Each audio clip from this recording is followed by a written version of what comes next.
Preparations. There are a few things you need to do before you start making exercises.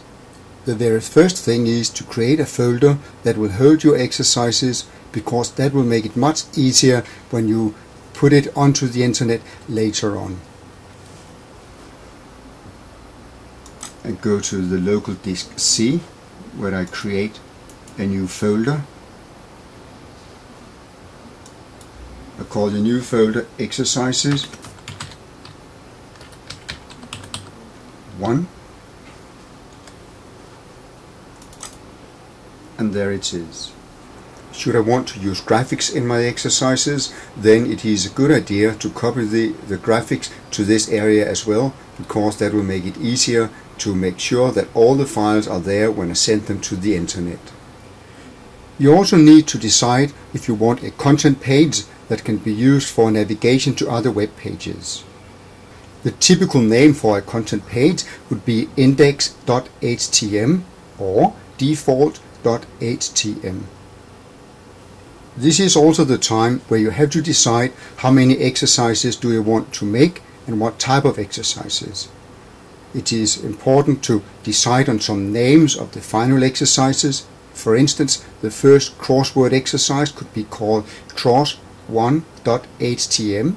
First close exercise could be called close1.htm. The reason why it's important to decide on these names is that you would want to link from one exercise to the next exercise, and also you would be able to link back again.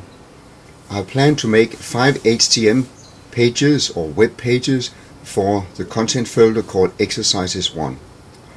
The main page will be a navigation page that will link to the text and exercises. The name of that one will be index.htm. The reason for choosing the name index.htm is that by default most websites will automatically load that page when you go to a folder. The main content page with the information that will be used for exercises will be a text and video page that I have named index_en.htm. The reason for that name is that it will be a page that will hold video and text, and all the text will word by word be linked to an English online dictionary. The content page will then link to a crossword exercise, and that will be named cross1.htm. From that page one can press the back arrow and go back to the content page, or it is possible to go to the content page, that is the navigation page. When the crossword has been filled in, a student will press on the next button, and that will take the student to the close exercise named close 1, which again links back to the navigation page and also to the crossword page. The close exercise will then link on to the match exercise called match1.htm. Again, that page can link to the navigation page like all other pages. The final page will be a mixed sentence exercise called mix1.htm. Preparing the content. When you have found some text files that you want to use, that could be a web page or a file from a word processor, you need to clean the text for hidden extras.